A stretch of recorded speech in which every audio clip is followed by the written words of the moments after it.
எப்பயும் போல் நம்ம தமயந்தி ஆஃபீஸ் முடிச்சுட்டு வீட்டுக்கு போனான். எப்பயுமே தமயந்தி சுரேஷும் ஒட்டுக்காக தான் போவாங்க. ஆனால் இன்றைக்கி சுரேஷ்க்கு கொஞ்சம் வேலை இருக்குன்னு நான் அப்புறமா வரேன் அப்படின்னு சொன்னனால தமயந்தி மட்டும் வீட்டுக்கு வந்தா. வீட்டுக்கு வந்து எப்பயும் போல் இருக்க வேலையெல்லாம் செஞ்சுக்கிட்டு இருந்தா. எங்கம்மா சுரேஷ் வரலையா? அத்தை, அவரு கொஞ்சம் ஒர்க் அதிகமாக இருக்கு, அதான் அவர் முடிச்சுட்டு வருவேன்னு அர்த்த, அதான் நான் வந்துட்டேன் அப்படின்னு நம்ம தமயந்தி எல்லா வேலையும் முடிச்சுட்டு சாப்பாடெலாம் செஞ்சுக்கிட்டு இருந்தா. சரளா சாப்பிட்டு போய் தூங்கிட்டா. தூங்கினதுக்கப்புறம் மணி 10 ஆச்சு. என்ன யாரோ கதவு தட்டுற மாதிரி சத்தம் கேக்குது, ஒருவேளை அவர் வந்துட்டாரோ? சரி, நம்ம போய் திறந்து விடுவோம். ஏதோ வரங்க. எனக்கு ரொம்ப பசிக்குது, நான் சாப்பிட்டு ரொம்ப நாள் ஆச்சு. சீக்கிரம் போய் சாப்பாடு போட்டு எடுத்துட்டு வா. என்னங்க, மதியம் தானங்க சாப்பிட்டீங்க, என்னங்க அதுக்குள்ள இப்படி சொல்றீங்க? எனக்கு ரொம்ப பசிக்குது, சீக்கிரம் போட்டு எடுத்துட்டு வான்னு. சரி சரி இருங்க, நான் போட்டு எடுத்துட்டு வரேன். அதுக்கு முன்னாடி எனக்கு தண்ணி ஒரு டம்ளர் எடுத்துட்டு வா. சரிங்க.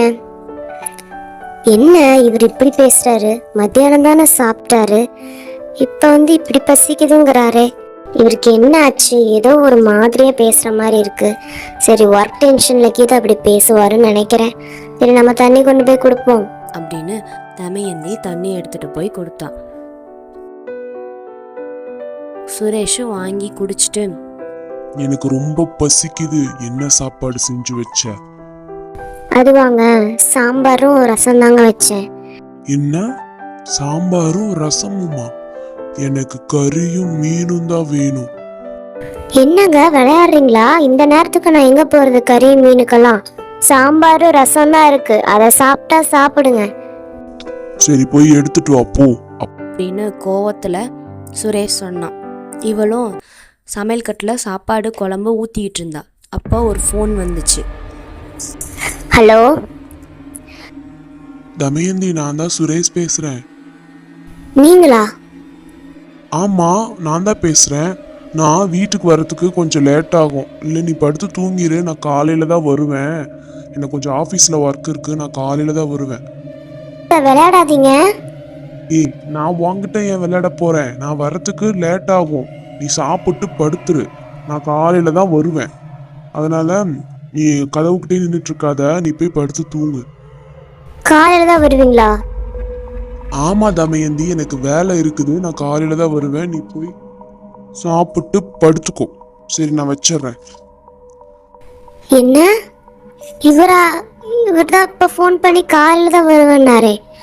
அப்ப என்கிட்ட சாப்பாடு கேட்டது யாரு? அப்படின்னு ரொம்ப பயத்தோட வெளியே போய் பார்த்தா அங்கே யாருமே இருக்க மாட்டாங்க.